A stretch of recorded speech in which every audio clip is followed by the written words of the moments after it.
வணக்கம். தமிழ் ஃபுட் கார்னர்ல இன்னைக்கு மஞ்சள் பூசணிக்காய் புளித்தொக்கு பண்ண போறோம். இந்த தொக்கு சூடான சாதத்துல போட்டு பிசைஞ்சு சாப்பிடுறதுக்கு ரொம்ப நல்லா இருக்கும். இதுக்கு சைட் டிஷ்ஷா அப்பளம் வடகம் இருந்தாலே போதும். இப்ப எப்படி பண்றதுன்னு பார்க்கலாம். இது வரைக்கும் தமிழ் ஃபுட் கார்னர் சேனலை சப்ஸ்கிரைப் பண்ணாதவங்க சப்ஸ்கிரைப் பண்ணிக்கங்க. ஒரு பீஸ் பரங்கிக்காய சின்ன சின்ன பீசஸா கட் பண்ணி வச்சிருக்கேன். ஃபர்ஸ்ட் இதுக்கு ஒரு பொடி வறுத்து அரைக்க போறோம். அதுக்கு இந்த பேன்ல 2 டீஸ்பூன் கொத்தமல்லி விதை, 1 டேபிள் ஸ்பூன் கடலைப்பருப்பு, 1/4 டீஸ்பூன் மிளகு, 1/2 டீஸ்பூன் சீரகம், கொஞ்சமா கறிவேப்பிலை இலைகள், கூடவே 3 காஞ்ச மிளகாய். இது எல்லாமே நல்லா வறுபடட்டும்.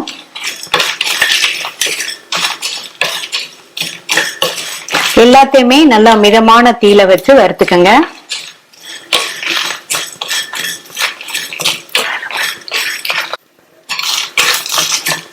எல்லாமே நல்லா கரெக்டா வறுபட்டுருச்சு. கருகிராம வறுத்துக்கங்க. இப்ப நல்ல வாசனை வந்துருச்சு. இத உடனே மாத்தி வச்சுட்டு ஆறுனதுக்கு அப்புறமா மிக்சி ஜார்ல சேர்த்துக்கலாம். ஈரம் இல்லாத மிக்சி ஜாருக்கு மாத்தி வச்சிருக்கேன். இத பவுடரா அரைச்சிட்டு வந்துடலாம். அடுத்து இந்த பேன்ல 1/2 டேபிள் ஸ்பூன் நல்லெண்ணெய் சேர்க்கிறேன். எண்ணெய் சூடானதும் இதுல 1 டீஸ்பூன் கடுகு பொரிய ஆரம்பிச்சிருச்சு. 1 டீஸ்பூன் கடலைப்பருப்பு, கூடவே 5-6 வெந்தயம் சேர்த்துக்கங்க. பருப்பெல்லாம் நல்லா பொன்னிறமா வந்துருச்சு. இதுல 3 டேபிள் ஸ்பூன் பொடியா கட் பண்ண வெங்காயம், கூடவே 1 பச்சை மிளகாவை கீறி சேர்த்திருக்கேன். அடுத்து கறிவேப்பிலை. இதை லைட்டா வதக்கி விட்டுட்டு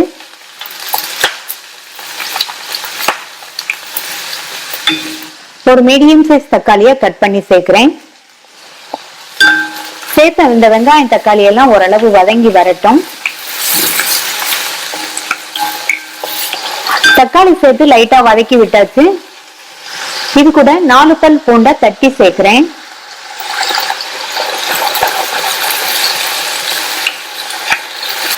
இப்ப இந்த வெங்காயம் தக்காளி பூண்டு எல்லாமே ஓரளவு வதங்கி வரட்டும்.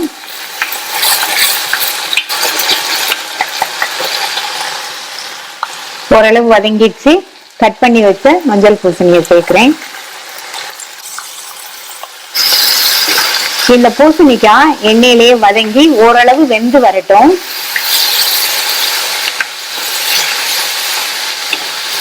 இதுக்கு தேவையான அளவு உப்பு சேர்த்துக்கலாம்.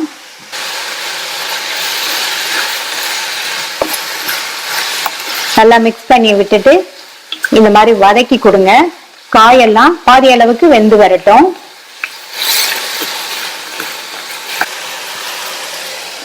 மூடி போட்டுடலாம். மீடியம் ஃப்ளேம்ல வதங்கிட்டு இருக்கட்டும். இடையில ஓபன் பண்ணி பார்த்து வதக்கி விட்டுக்கங்க. இப்ப 4 நிமிஷம் கிட்ட ஆச்சு. பொதுவாகவே பூசணிக்காய் வேகமா வெந்துரும். இப்ப பாத்தீங்கன்னா பாதி அளவுக்கு வெந்திருக்கு. இது கூட 1/4 டீஸ்பூன் மஞ்சள் தூள், 1 டீஸ்பூன் தனி மிளகாய் தூள் சேர்க்கிறேன். அடுத்து நம்ம வறுத்து அரைச்ச அந்த பவுடரை சேர்த்துக்கலாம். இந்த பவுடர் இந்த புளிக்கறிக்கு நல்ல ஒரு வாசனையும் சுவையும் கொடுக்கும். சேர்த்துட்டு இது கூட 3/4 கப் தண்ணி சேர்க்கிறேன்.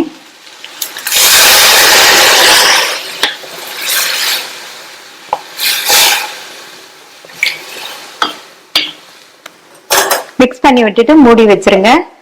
காய் நல்லா வெந்து வரட்டும். இப்ப காய் பாத்தீங்கன்னா நல்லா சாஃப்டா வெந்துருச்சு. இத கரண்டிய வச்சு லைட்டா மசிச்சு விட்டுருங்க. லைட்டா மசிச்சு விட்டா போதும். ஒரு நெல்லிக்காய் அளவு புளிய ஊற வச்சு 1/2 கப் தண்ணியில கரைச்சு வடிகட்டி எடுத்து வச்சிருக்கேன். இத சேர்த்துக்கலாம்.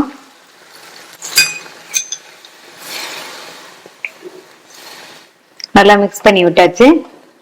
நம்ம சேர்த்து இந்த புளிக்கரைசலோட பச்சை வாசனை போக ஒரு 3 நிமிஷத்துக்கு கொதிச்சிட்டு இருக்கட்டும். புளிக்கரைசல் சேர்த்ததுக்கு அப்புறமா உப்பு செக் பண்ணி சேர்த்துக்கங்க. நான் இந்த அளவு உப்பு சேர்க்கிறேன். நல்லா கலந்து விட்டாச்சு. இந்த புளிக்கரைசலோட பச்சை வாசனை போக ஒரு 3 நிமிஷத்துக்கு வெந்துட்டு இருக்கட்டும். புளிக்கரைசலோட பச்சை வாசனை எல்லாம் போயிடுச்சு. இதுல பொடியா கட் பண்ண கொத்தமல்லி இலைகள் கொஞ்சம் சேர்க்கிறேன். மிக்ஸ் பண்ணி விட்டுட்டு ஸ்டவ் ஆஃப் பண்ணிடலாம். டேஸ்டான மஞ்சள் பூசணிக்காய் புளித்தொக்கு ரெடி ஆயிடுச்சு. ட்ரை பண்ணி பார்த்துட்டு உங்க கமெண்ட்ஸை சொல்லுங்க. தேங்க்யூ.